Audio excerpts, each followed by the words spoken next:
Okay. Well, this may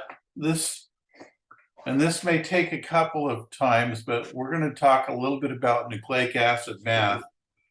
If you find yourself in a situation where you're either working in a genomics lab or you're working in biotech in some form or another where you're doing a lot with DNA, this math becomes something that you're going to be using daily. Actually, not just daily, but multiple times per day, because as you work through any of the processes for doing the setup for PCR, you're going to be doing those calculations over and over and over again. So, if of all of the math that we've gone through so far, this is probably going to be the most important one for you. Okay. Okay, so I'm going to just talk a little bit about the objectives here. We're going to just talk a little bit about structure of DNA or nucleic acids. We'll talk a little bit about the calculations and manipulations of nucleic acids. We're going to be able to look at the concentrations and amounts of those of the DNA. We're going to look at the units of the bases. We're going to review grams, milligrams, micrograms, nanograms, picograms, and then moles, millimoles, micromoles, nanomoles, and picomoles. And then we're going to talk a little bit about concentration expressed as a fraction, and that will be a discussion that may end up being tomorrow or next week, but we'll try to get through as much as we can today. And then molar concentrations will become really an important piece as well. Then we're going to talk a little bit about the use of Daltons as a unit. A Dalton is as a measure of a molecule, of how much one molecule weighs. We're going to talk a little bit about oligonucleotides and their molecular weights, and then fragment lengths of DNA, how to calculate those. And then you've tried this a little bit, but we'll try to do the spectrophotometric analysis of DNA and proteins again, now that we have the spectrophotometers working the way that we hope that they will. So, like I said at the outset, you know, this is really an important set of calculations for you to be able to understand and to be able to use fluidly. So we'll hopefully get there with, and you think that there were a lot of practice problems in the other chapters. You ain't seen nothing yet. So Oh, good. This chapter is almost 70 pages long, and it's packed full of problems. So Very good.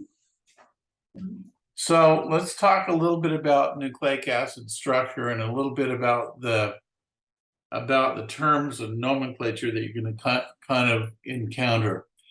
Genomic DNA is the DNA that's found in a chromosome, and I don't know how much that you've taken genetics, but keep in mind that when you have DNA, or when you have a chromosome, there's two sets of chromosomes, and each one's from mom and one's from dad.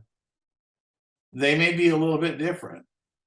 The DNA is not going to be identical all the way through that allele, and so, but the bottom line is that the DNA is made up of the same kind of elements. So you've got base pairs, adenine, guanine, cytosine, tyrosine, and then you've also got a sugar, a deoxyribose sugar, and then a phosphate group that holds them together. And so that's a big long polymer of about 3 billion base pairs, 3.2 billion base pairs for the most part for human DNA. That's a lot of DNA. And so just making sure that you understand what genomic DNA is, I think is a really critical piece. The next one is template DNA, and this is a piece of DNA that is used for reactions that you're doing, and you may insert it into a longer piece of DNA so that you're able to have that piece of DNA be what you want it to be, particularly for PCR types of reactions, but also for when they're doing a lot of stem cell research right now. They're using template DNA to be able to really modify that organism so that it does things that they want it to do. Now that's has positive and negative side effects. If you're doing gardening and you have a seed that comes from a genetically modified process, that seed may not be able to produce offspring. So the seeds that come from that particular plant may not be viable, or they may look completely different. Not like that a pea looks like a frog, but it may alter that. So just keep in mind that template DNA can be used as inserted as a part of a reaction. And so it begs the question, what's the difference between a template DNA and a vector DNA? A vector DNA typically is one that is synthetic, and it is a fragment that can be used just to be able to review things. It can be inserted into bacteria that are capable of replicating that DNA. Bacteria are an incredibly good species to be able to get a lot of things replicated really fast. Oftentimes you'll use E. coli to be able to make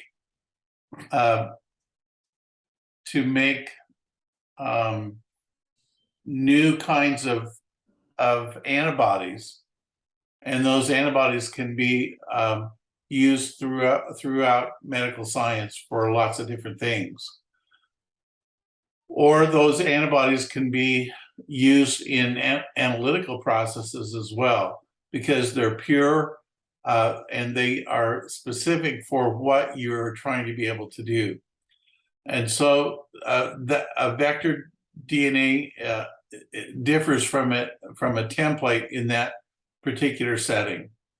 And then plasmids are small circular pieces of DNA that were originally isolated from bacteria, and they're used as vectors.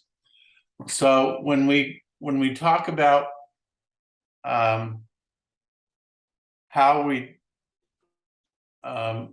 are trying to be able to manipulate DNA, this is one of the ways that we do it. Is we'll take a plasmid and then we'll modify that plasmid to be able to produce what we want. Questions so far? That's what we were doing. No, I think. Laura, you got. Yeah, these guys actually inserted a plasmid last week. Oh, good. Okay. Yeah. Yep. And So, it fluoresced. yeah. I should send you the picture. Yeah, We have some good people. I was gonna mention that. We got a picture of it under the light, the black light there, and yeah, it looks pretty cool because it shows the blue of that light refracting off of the glass, but you see the bright green also. It's graphically looks pretty cool. That's cool. Yeah, I'll have to send that to you. Okay, no, that would be really good. I would love to see that. The next one is viral DNA. And so viral DNA, a virus can have, it doesn't usually have a nuclear membrane because there's no nucleus. It can have a capsule. It could be single-stranded DNA. It could be double-stranded DNA. It could be RNA. Whatever it is, that is isolated from a virus, and it's sometimes used as a vector. And one of the ways that they use it as a vector is in vaccines. And so many of the vaccines that we have currently, or in the past, not so much with the COVID vaccine, but many of the others, particularly like hepatitis B, those vaccines are derived from the viruses. And they're attenuated so that they're not going to give you the disease, but they do at least allow your body to be able to form an antibody reaction to that virus or that piece of DNA. The next thing that we're going to talk a little bit about is primers. Primers are synthetic. They're short pieces of DNA that will bind to template DNA while we're trying to be able to do PCR and just really recreate that particular piece of segment. So when I was working at Precision Genomics, one of the things that we used primers for when we were doing our cancer testing, we would have primers for each one of the pieces of the gene that we were looking for. And originally we started out with 160 genes. And I think in the last time I talked with Chris and his group over there, that they're now well over 500 genes for the cancers that they're looking at. And so we would take pieces of patient DNA from the cancer itself, and then we would add these primers to the what we were looking for. So we would be able to isolate that particular piece of DNA and find out where there was a defect in that segment of DNA. Does that make sense? Yeah. Yeah. Okay.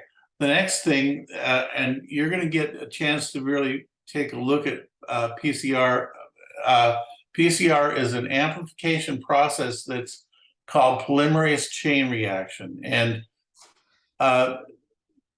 there's several really good videos on YouTube about polymerase chain reaction. I would really recommend that we, and I can pull those down for you if you want to, so that we can incorporate them into our process. But those videos really show what is going on in a polymerase chain reaction. And in your body, you use a polymerase to be able to replicate your DNA every time that your cell divides. And so it's a process that happens over and over and over again. The cool thing about using PCR is if I've got a very small piece of DNA, I can replicate that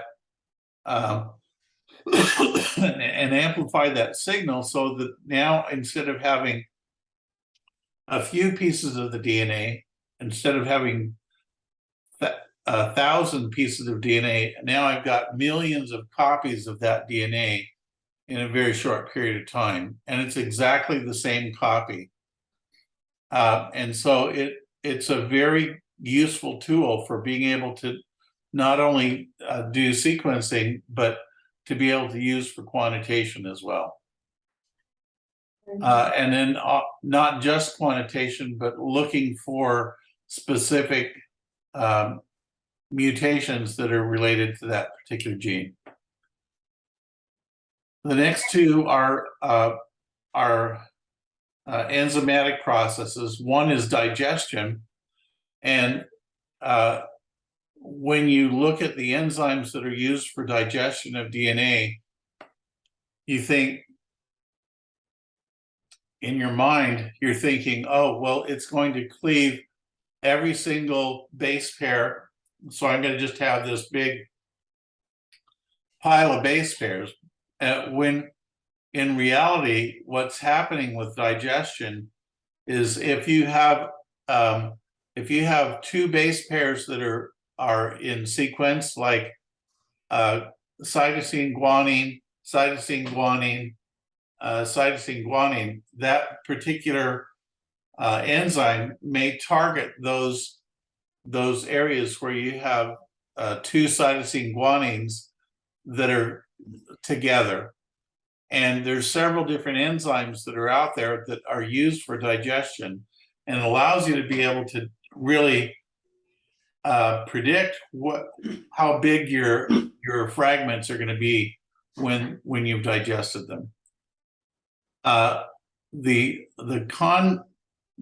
converse to this is ligation, and you're taking an enzyme and you're specifically joining two pieces of DNA together so that you have a little bit longer piece of DNA, and so that's called ligation. And then in our next discussion, I'm gonna pull up a video that is from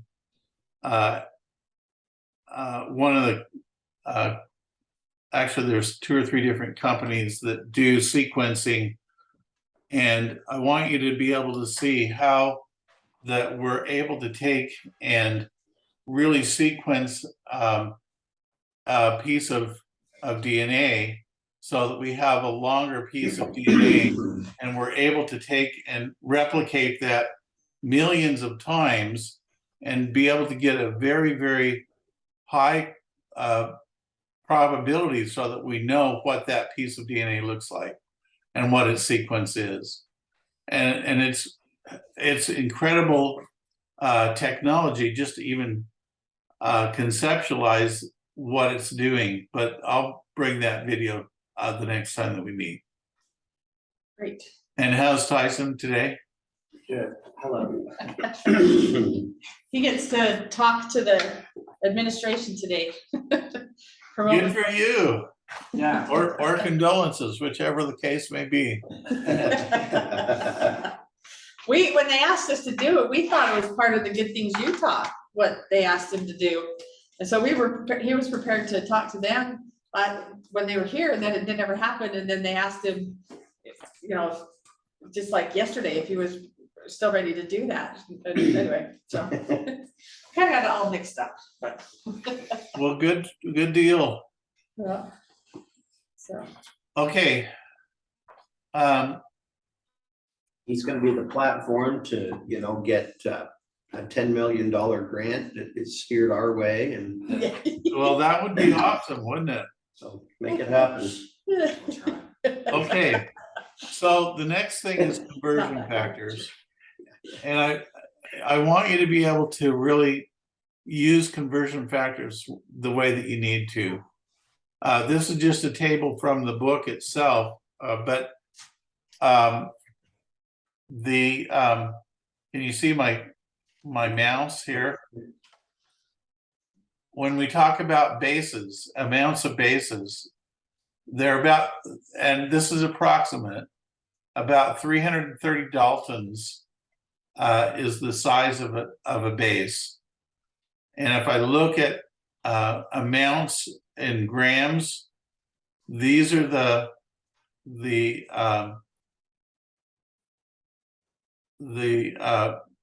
amounts that you're talking about when you're talking about how many picograms that I have in a gram.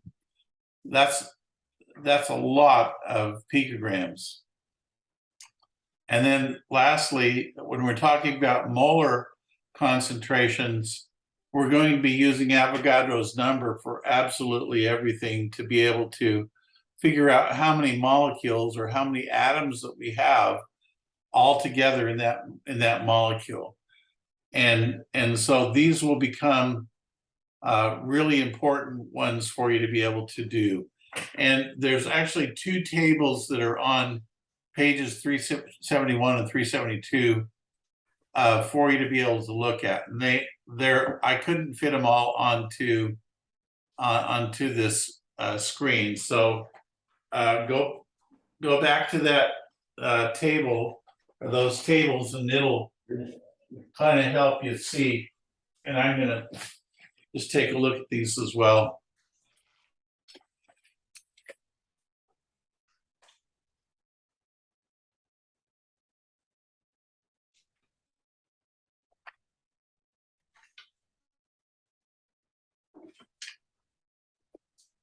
You'll notice that there is this is not a small table on 371, but these are the conversion factors that you can use for being able to go between different concentrations. And then over on 372, you've got you've got other conversion factors that are here as well. So I would probably put a flag on these two pages and really know that those will be used frequently for you over time. Okay, questions so far? Okay. We'll look at them. Yeah, those will become really important for you to do. If you're able to take and just say, okay, a gram is 1,000 milligrams, a microgram is 1,000,000 micrograms, a nanogram is 1,000,000,000, and a picogram is 1,000,000,000,000. That's going to give you really a good start for what you're trying to be able to do. And if we go above another 1,000, above 1,000,000,000,000, I don't know what it's called, so I'll have to look that up. When we talk about bases, those little fragments of DNA are oftentimes ones that we're going to want to be able to understand how big that they are. So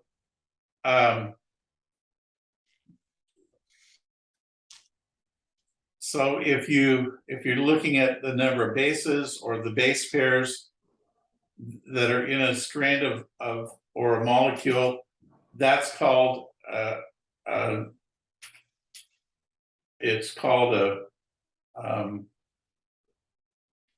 DNA fragment, and it can be double-stranded or single-stranded DNA. Double-stranded is usually what it is at room temperature. When you're doing PCR, that strand of DNA is being uncoupled, and then you're copying this one, and then you're copying this one as well. But it's at 95 degrees Celsius that they become uncoupled. When you cool it back down to room temperature, it automatically recouples. So for the most part in nature, DNA doesn't exist in a single-stranded fashion, except for maybe in a virus. So 1,000 base pairs is called a kilobase. A megabase is 1,000,000 base pairs, and a gigabase is 1,000,000,000 base pairs. And that's true for base pairs or for the bases. So just kind of keep that in the back of your mind as well, because you'll hear that those terms used frequently as you start to discuss this. Louder, we just did. Okay, so time to practice. This is on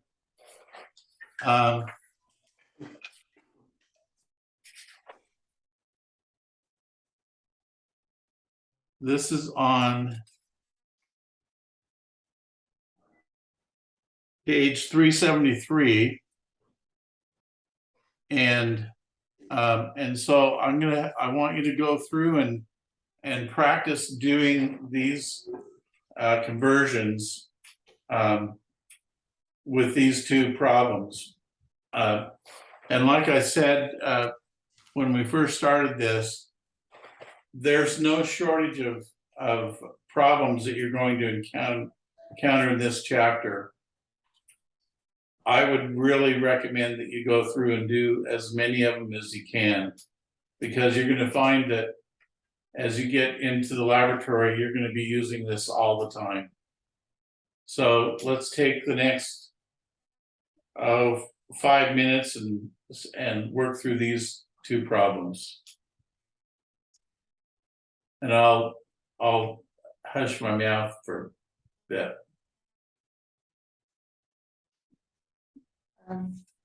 You might have to answer questions. Well, I can do that. 2 kilobytes in length. All right, so this is a metric conversion. So 1.2 kilobytes. So how many nucleotides is in that?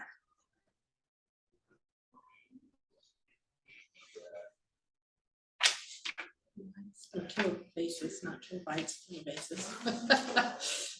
So a kilo is 1,000, right? So that would be 1,200 base pairs in length.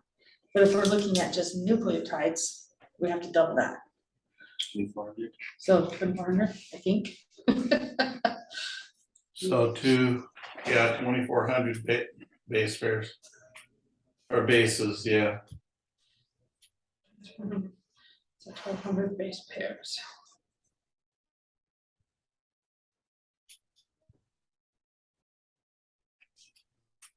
Right.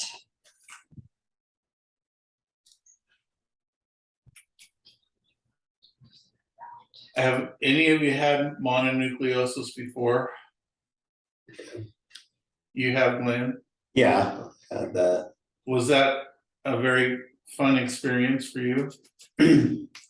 No, I was younger too. I was probably 13 or something, 12, 13. It wasn't the kissing disease for me that they joke about. Okay, Epstein-Barr is also found in Yeah, other diseases as well, but mononucleosis is the one that most people think about when they think about Epstein-Barr.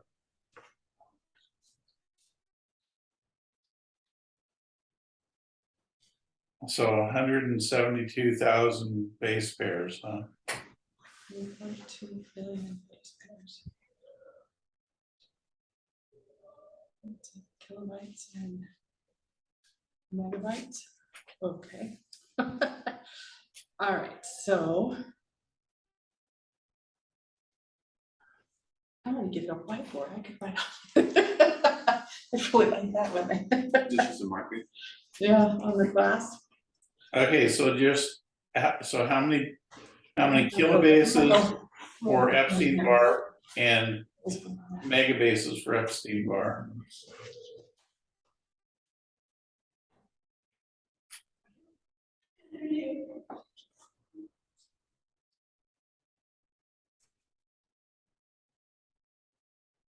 We lost Laurie. She went to get the Markers. markers or whiteboard or something, I think. Oh, okay. So then we will. Yeah, I think she went there. Tyson, are you understanding this?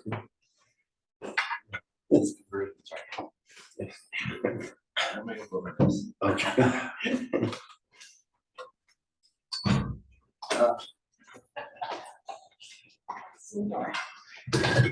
Dave, it's too early for math. Oh, it's never too early for math. My granddaughters though think that I'm completely insane, so. Yeah, well, you may be. You're very good at this. I hate to, I didn't wear my 5 out of 4 people struggle with math shirt today, so. What does it say? 5 out of 4 people struggle with math. 5 out of 4. I love it. That's good. I like that. Yeah, that's great. That's All right, so we're looking at. great.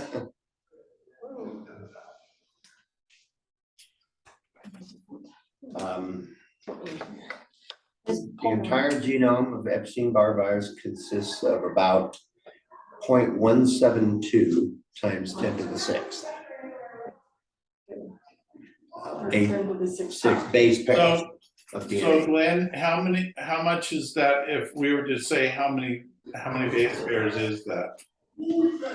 How many what? Is he asking? Base 0.172 times 10 to the 6. So we've got 1, 2, um, 3, 10 to the 6 is a million, right? yeah. 6. Yeah.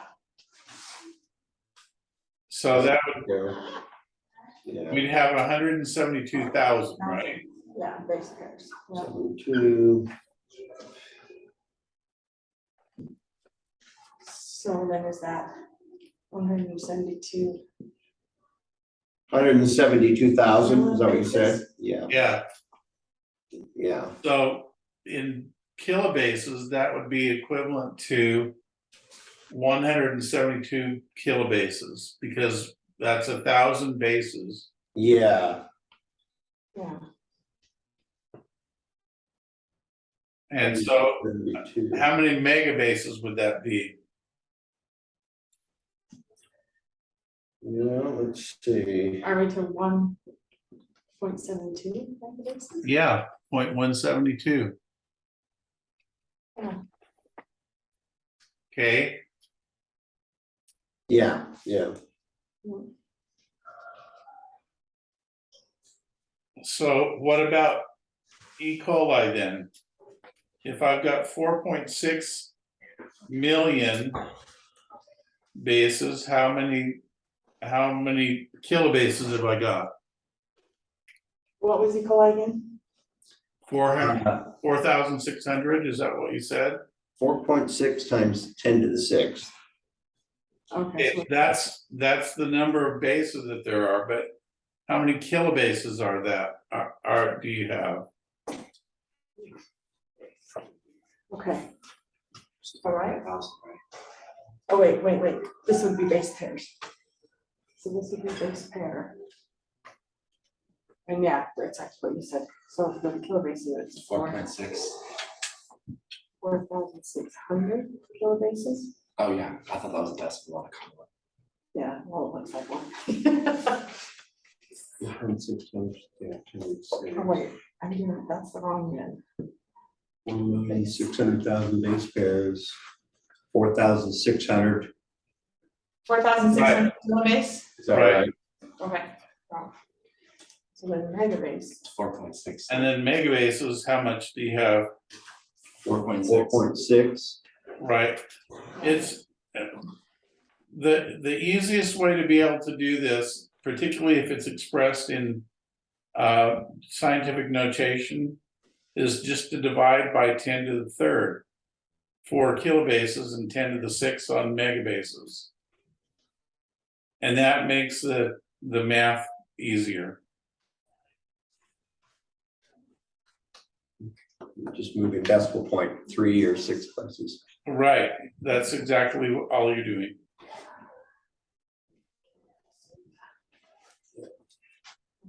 Okay, but what about the human genome? How many kilobases do we have in the human genome, and how many do we have in, how many megabases do we have? There's 3.2 billion base pairs. 3.2 billion, so that's Billion. 10 to the 9th power, right? Right, 10 to the 9th, okay, Right. so So then we're going to Drop down to, right? 3.2. 3.2 times 10 to the 6th power for kilobytes. or yeah, Bases. 3.2 times 10 to the 6 kilobytes. What about megabyte bases? 2.2 times 10 to the third. To the third, yeah, the megabases. So you have louder. is that right? The They megabases, heard you. Megabases, yeah, It's 3.2 times 10 to the third. right. So does that make sense, guys? And then you're just dropping it down by 3 because you're taking off 3 zeros pretty much. Mhm. Yeah, Okay. exactly. Okay. The next thing that we're gonna do is we're gonna convert milligrams. So 2.3 milligrams to grams, nanograms, micrograms, and picograms. So take and do that one as well. see that, Okay.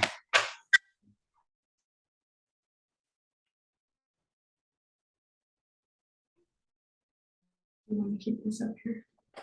We've got different conversions this time. All right. So 2.3 milligrams.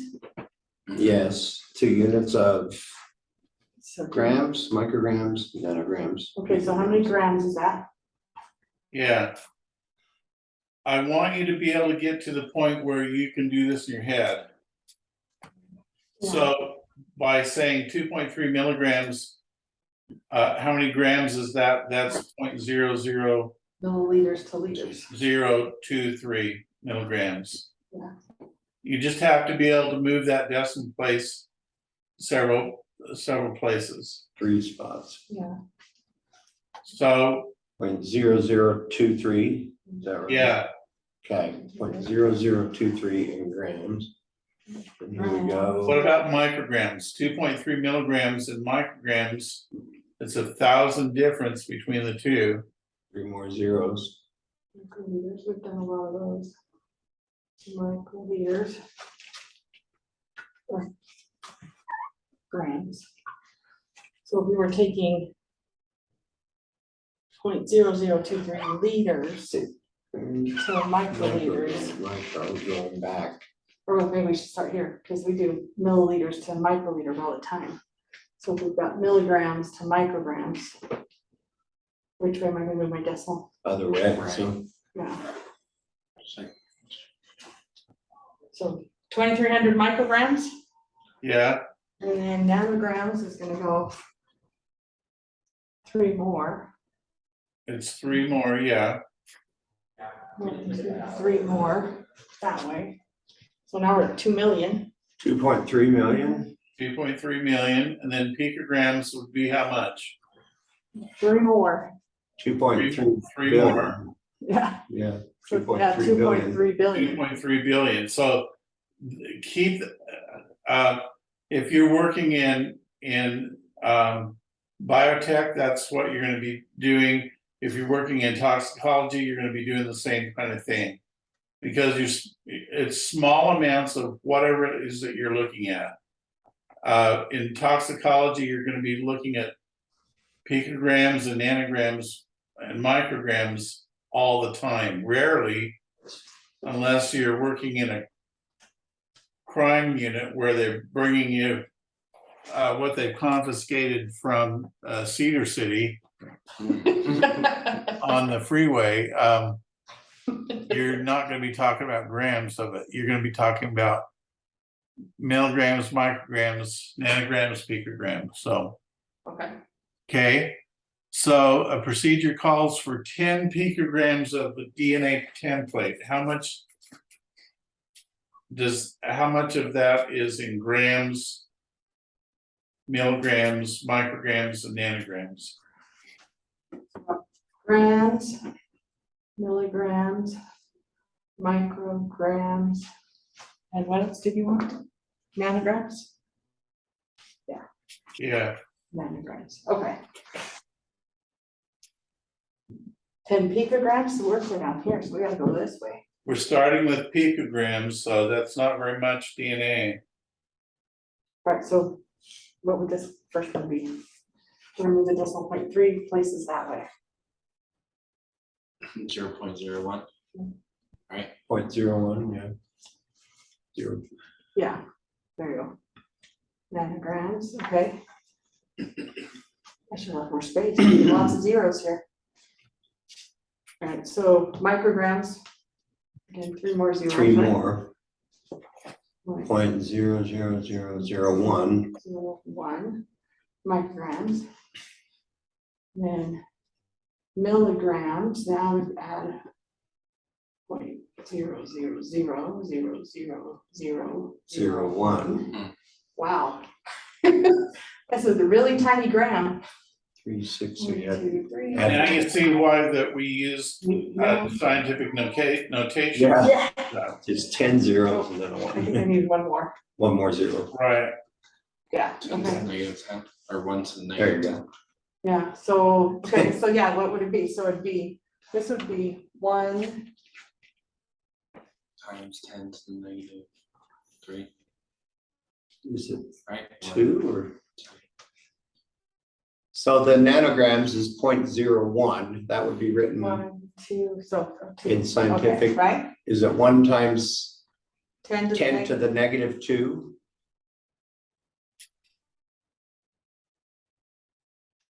nanograms, Yeah, on that problem. so yeah, if we wrote that, In scientific.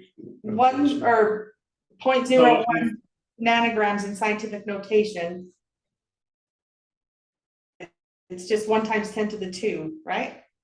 yeah, you'd have, so the number of nanograms that you'd have would be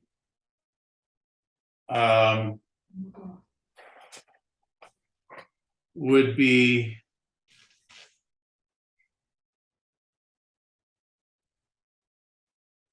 Oh, you're right. yeah, 1 times 10 to the -2. Yeah, we 2. gotta go back this way, yeah. Right, so then we add 3 to it each time. Yeah. So the power that you do reflects it is the number of decimal points Right, that you have to the right of the decimal point. correct. -11, right? And so if you had, let's say it was 0.012, then you would write that 1.2 Yes, times 10 to the -2, right? yes, And I guess you could also do that 12 times 10 to the -3. Would that also, Yeah. same thing? You- Okay, but the standard nomenclature is single There's a digit single number with the with a decimal. decimal. Okay.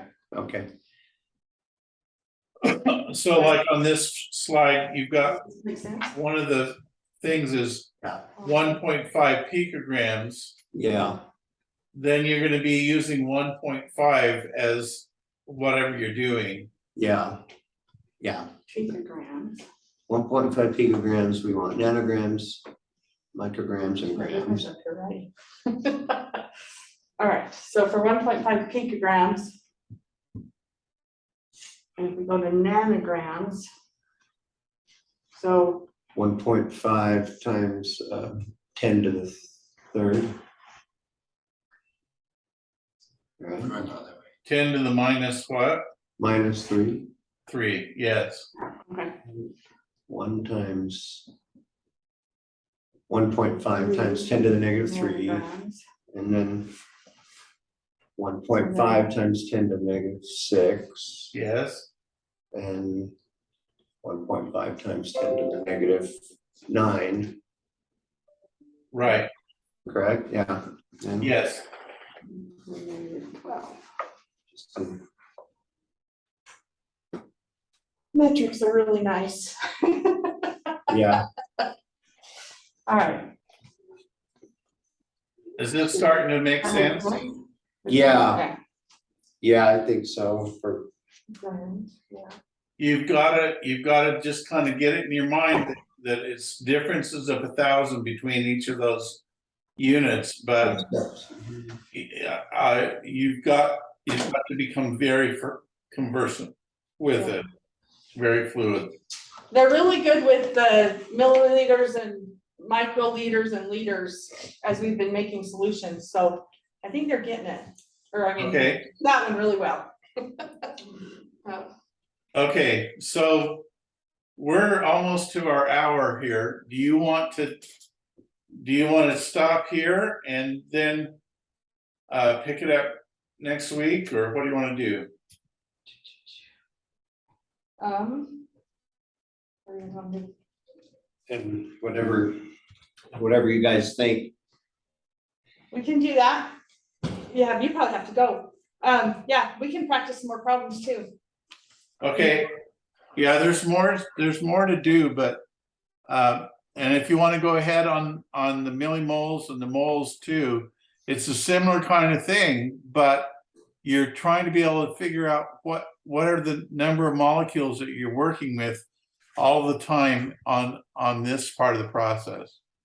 Okay. Questions so far? This Yeah. slideshow that you have, that's Laurie has that, you have this, I've sent it to her, yeah. okay, all Oh, right. do I have this one? I didn't think I had this one yet. Did I not? I can send it again if you want. I probably do. Let's see. When I pull the, maybe let's check here. We can put that in our. Sometimes when I look at folder. things on my phone, it doesn't look right, it doesn't come out right, but. I'm glad to send it again if you want. Okay. Oh, is that those nucleic acid math? Okay, yeah, you sent it with the, yep, I've got it. Okay, I just didn't realize you'd send it at the same time with the cell culture. I'll put them both on there. okay. Well, I will upload this particular video, and then Tyson can kind of pick up where we were. If you don't have any other questions, I'll go ahead and we'll pick it up next week. You want to do Tuesday or Thursday next week? Whatever works for you. Right now, either one will work, so. Actually, next week, let's do Thursday, because Thursday? Tuesday they have the search committee here. So, Okay, I know they've got this, anyway, they're gonna have a whole bunch of people here on Tuesday, so okay, let's go for Thursday on next week. okay. I'll put it on my calendar and we'll go from there. All right, sounds good. All right, you guys have a great day. You too. You too. Enjoy those palm trees. Yeah, Yeah, well, I have one that looks like this out in my backyard too, so, there in you my go. front yard. You just need to create the waves somehow.